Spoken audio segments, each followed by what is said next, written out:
we're focusing on motorsport, and motorsport is big in Kenya. It's important in Kenya because the Safari Rally, the legendary Safari Rally, is now back officially as a WRC event. It's part of the circuit, and it's been there for several years. And with me in the studio are ladies who are central to the existence of the WRC or Safari Rally in the WRC circuit. And they will be telling us a lot more about the role of women in the sport, and they'll be telling us about what developments are coming up in the same within the sport. Ladies, kindly introduce yourself. We'll begin on my left. Thank you. I'm Paris Njoroge. I'm the head of environment for WRC Safari Rally. All right. Paris, welcome to the studio. Thank you. Yeah. I'm Tuta Miunki. I'll be the ASN steward or the national steward at this year's WRC Safari Rally. All right. Yeah. Let's begin with you. The question I've been begging to ask ever since a few days ago when I learned that you will be our guest for the week. What do stewards do? A steward is basically a judge. You need to understand the rules that have been put in place. Mm-hmm. And I believe there's no sport that does not have rules. Yeah. So you need to understand the rules. You're basically, in terms of like football, there's a referee. Mm-hmm. You're the person who sits and in case somebody goes against the rules, you know what kind of reprimand or penalty that they get. So Mm-hmm. that's what a steward does. Yeah.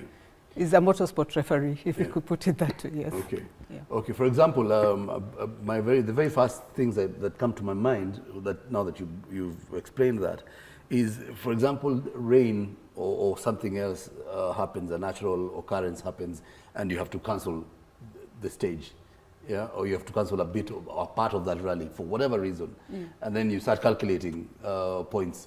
That is one of the things that you guys do. Yeah, there's that, but also the clerk of the course sometimes is able to do that based on at what point, because Yeah. you'll find that some cars had gone through, some cars had not gone through. Yes. So you might have a basis to calculate what time or nominal time that the drivers who didn't go through get. Yeah. Sometimes a stage is cancelled completely, and so nobody gets maybe any time for that. Yes. But I remember, like in the last year's Safari Rally, Yeah. that did happen. Yes. And we had some vehicles already who had completed gone. Yes, part that of that happens. stage. Yeah. So, And yeah. sometimes it could be because of an accident. Yeah. So the stage is red flagged, and that happens. Mhm. But having been a co-driver, I don't think rain is a good reason to cancel a stage. Okay, yeah. It basically makes it more fun. Yeah. So yes, So there could be other reasons, not there rain. could be other reasons. Yes, Yeah. yes. But that does happen. It happens. Yes. What are the and then we also had scenarios where drivers are docked points. Yeah, those are some of the things that you guys get involved in. Yes, but mostly to be somebody maybe went off route, Yeah. or there's a certain rule that they broke, and they receive summons. When they're available, they come to see the stewards, maybe with their team manager, team representative, and we get to hear their side of the story before Okay. we make a decision. All right. Yes, so it could be maybe went off track. Yeah. There's a certain limitation Okay. of the route that Okay. has been set. Okay. So what kind of punishment do you get for that? Or, All right. well, let me not call it a punishment, but what kind of penalty to make the sport fair do you get? Okay. Do you get for that? Yeah, and when you talk about scrutineering, there's also that. Yes. That is also you guys. So actually, there's a technical team that Yeah. does scrutineering. They're trained to do that, to understand the technical bits of the car. Yeah. If a team probably or a driver has not met certain requirements, sometimes that situation is brought to the stewards to make a determination. Okay. Yes. All right. Yeah. Interesting. Interesting. I'm looking forward to a lot more of that conversation. Welcome to the studio. Thank you. Yeah. But then for you, Pauline, your involvement with the sport is not purely from it's not from the motoring aspect. It's more from a sustainability angle, Yeah. because when you talk motorsports, you're talking about a lot of emissions, and also specifically for us, we run in some very ecologically sensitive areas. where we have to blend in the sports, humans, animals, the flora and fauna basically, and how you ensure that they all coexist, there are no dangers to any, and the habitat as well. So, yeah. Okay. All that. Okay. Yeah. Okay. Cool. Tell me, we've spoken about her angle and her entry into the sport, the sustainability aspect. But for you, you purely from the adrenaline side of things. That's how you got into it, isn't it? Yes. Can you tell us a little more about that? I basically, we watched, I think most of us who are at certain, not Gen Zs, grew up watching the old WRC Safari. Yeah. And I think at some point, to take a break, you go to school and do other things. Yeah. But then at some point, some friends and I decided we'll see this country, but we'll also follow the rally, like to Kisumu, to Mombasa, you know, to Voi and all those places. Yeah. But then I felt like the people in the car are having more fun than I am as a spectator, and just sort of find out how do I get into that car. And I was introduced to, a lot of people know Mwalimu Abdul Sidi. Yeah. And that's how I went for his classes, introduced to a driver, and that's how I got into the sport, basically as a co-driver. Had quite a bit of fun, you know, with the jumps and the corners and just reading notes. And at some point felt that the bones are creaking a bit more. Yeah. Or mainly it was, I want to get out of the co-driver seat, but remain in the sport. Okay. So I talked to one of the more experienced stewards, George Mwangi, and he talked to me about what stewarding is about. He was also a mentor as a co-driver, like he'd been in the sport. Actually, the only Black African to have ever won the safari as a co-driver. So got talking about what stewards do and what other roles are available, and I felt stewarding is where I wanted to go. Okay. I feel it's a bit in line with my profession in HR. We develop rules, company rules, and help other people understand the rules. We sit in disciplinary hearings, so it felt something a bit familiar, and that's why I chose to go into stewarding, yes. Okay. Yeah. Oh, wonderful. So you've been at it you've generally been in motorsport for across the board. About 14 years 14 now. years. Yes. And the Safari Rally is back now. How many years? 3? 2021 essentially, because we missed 2020. Yeah. And I was lucky enough to be able to compete in 2021. Yeah, that was quite the experience. Yeah, and there was a lot of work. I remember the push started as early as 2015. The push was there, Kenya pushing to get back on the WRC calendar, and eventually, as you said, it did happen after COVID in 2021. The work to get there, you spoke about the sustainability issue. That is what thrust you into the sport, isn't it? How did that happen? Well, I'm not as lucky as Tuta, I might say, because when the safari left Kenya, I was just a toddler, so I would just hear about Patrick Njiru, but the rally was out, so I didn't get to interact with it a lot. But then sustainability is at the center of running motorsports when it comes to FIA. So I came in from that angle as an environmental expert to help them. Okay, a lot of them are in the sporting, they've been in the rally for the longest time. So then I had to come in and tell them, okay, this is how we integrate sustainability into this. So I got to learn from them on what motorsports is all about, and they got to learn from me on what sustainability and integrating sustainability into motorsports is all about. Right. Yeah. In the 3 years that the rally has been here, do you think, from your expert opinion, do you think we have made strides, or we have made strides in that way, in the way of protecting the environment, and as you said, the competition happens in the places that we're looking at on the screen, where we're interacting a lot with untouched environments, like very closer to the wildlife more than the human population, and we're bringing our cars and revving and doing all that. But do you think we've made strides from the sustainability angle? We are making tremendous progress. Because we were among the very few events, WRC events, to get a 3-star accreditation. So basically, for you to run a WRC event, you need to be accredited by FIA on matters environment. So we have 3 levels. They're 3-tiered, 1-star, 2-star, and 3-star. We got our 1-star at our first trial. And then that was back in 2021. Then in 2022, we got a 3-star. In 2023, we had the WRC Promoter Sustainability Team come to benchmark Kenya because we broke a 15-year record. The last time that record had been broken was 15 years ago. And they were surprised because Africa is not very well known on matters of conservation and sustainability. So they were curious to find out how are we able to do this. Okay. So we are really, really doing very well. Okay. Yes. What numbers, or when you say a 3-star accreditation, for the layman, we may not know what goes into that exactly. Yeah. But what can I, as a journalist or just as a Kenyan, go out there and see and say this is the impact of the rally from the ecological aspects? Okay, so basically it depends on one of the things that we do.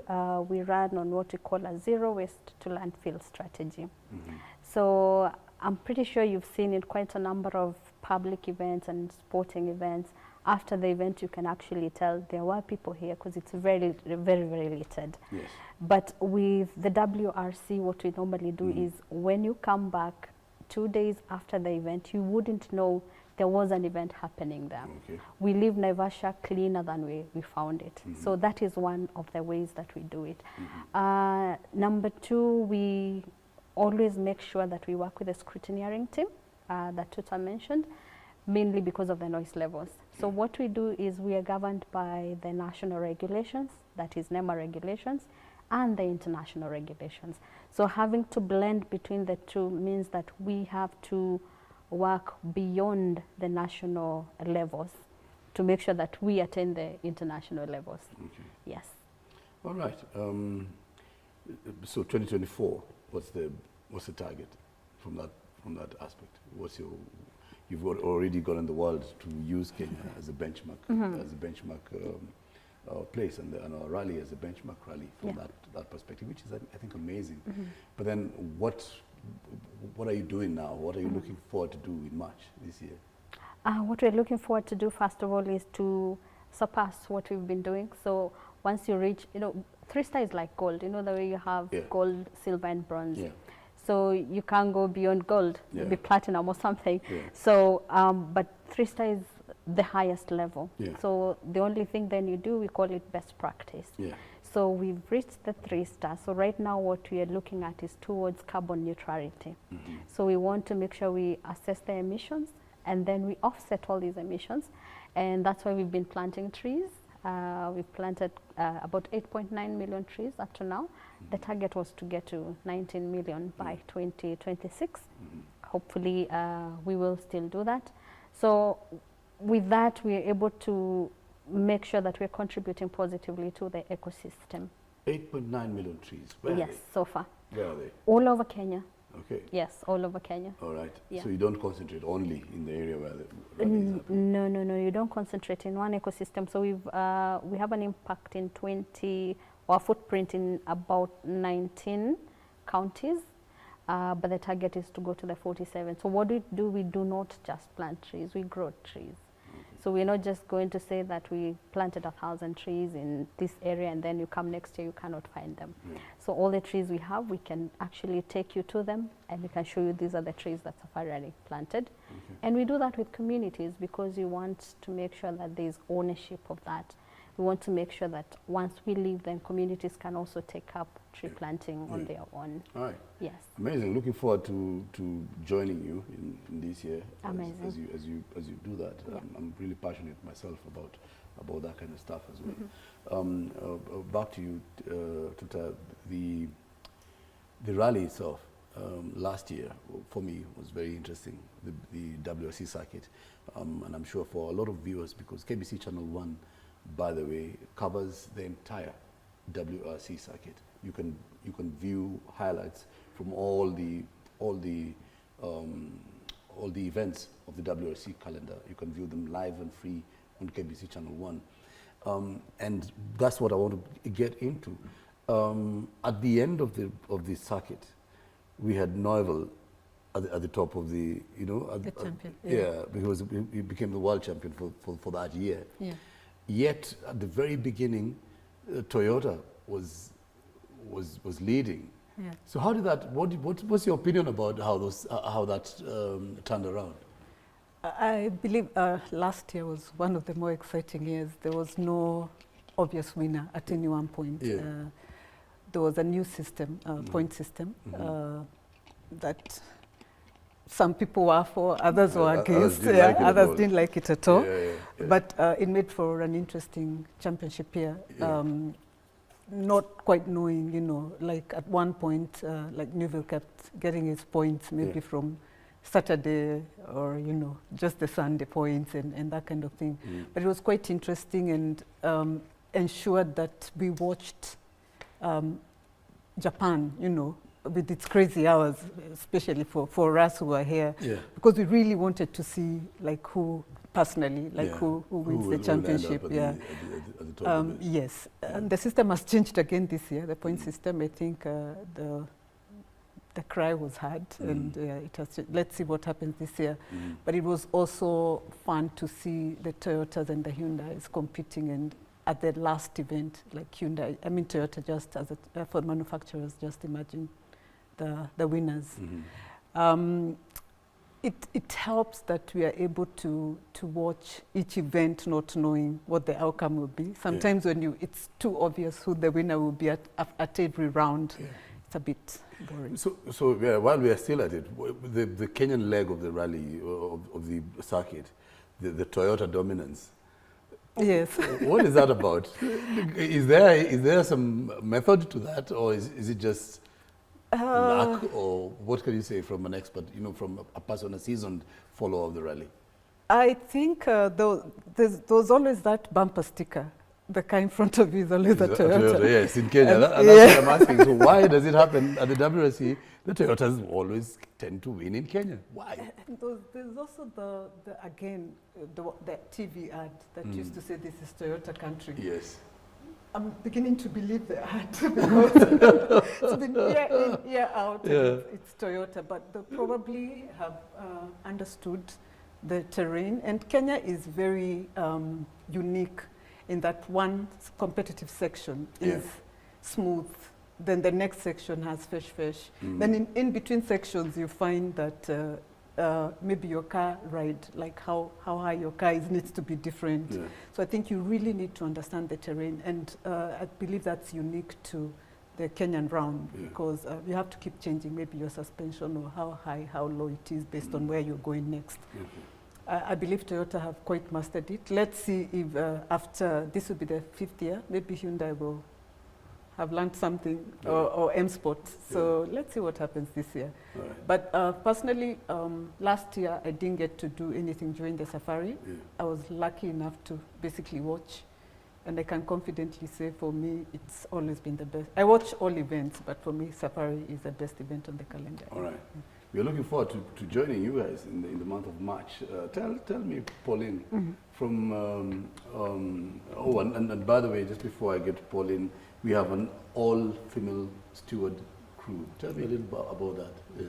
I believe for the WRC, this is only the second all-female stewards crew, which is quite exciting, and especially for a country that well, motorsport generally is male-dominated, and I think for us in Africa even more, like we have fewer female drivers as opposed to Europe, for example.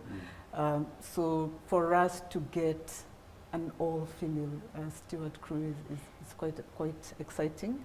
The chairperson will be Tanya from Germany, then we have Alice from Italy, then there's myself as the national steward, and the secretary of steward is also a lady. And other than just the stewards, if you look at the regulations, we have quite a number. I think we have about 11 women, and that's a huge jump from last year in different capacities. Paris, there's Claire, who's the chief safety officer, 2 deputy event directors are female. You know, there's quite a number. Competitors relations officer. Okay. It's quite exciting. I think we've been trying to grow to bring in more women into the sport. Yeah. We have Women in Motorsport Kenya, and I think we are doing quite well when we see that kind of number of women in the sport. And that's amazing, and yeah, congratulations to you and your team, but I don't want to congratulate you yet. I want to engage you guys in March, and then the congratulations come after that. Yeah, Pauline, tell me, you were sitting in that panel, in the wider panel, not just about the environment, you're sitting in that wider panel. What can you tell Kenyans in terms of what to expect in March in the 2025 WRC Safari Rally? Yeah. Well, what I tell them to expect is a better event. Each year gets better. We are looking forward to teaching you on sustainability, because one thing we do is as you're driving in, we give you some garbage liners and we tell you how to use them, because we want you to even take it when you go home. And most rally drivers actually, rally enthusiasts, a lot of them will actually tell you, oh, my bin is full. So we'll really talk to you about how to conserve the environment at the sanctuaries, and also when you go out. That will be our message. Okay, thank you. Thank you so much, Pauline. Thank you very much, Tuta. Thank you. It's been a wonderful pleasure. I look forward to hanging out with you guys in March, and look forward to catching up with you after the event and compare notes on what has happened, what has worked, what didn't work. It's been a pleasure hosting you, and I do wish you the best with the remaining part of your work. It's been a pleasure having you for the last 2 hours on Game On, the very first episode of the year. And as you can hear from the rally enthusiasts and the rally technical people, we are looking forward to a bigger, better 2025. Keep it right here on KBC Channel 1. Every other Saturday, 2 p.m. to 4 p.m. It's been a pleasure hosting you. My name is Karaoke Tige. I want you to enjoy, and I wish you a wonderful Saturday and enjoy the rest of your weekend. Adios.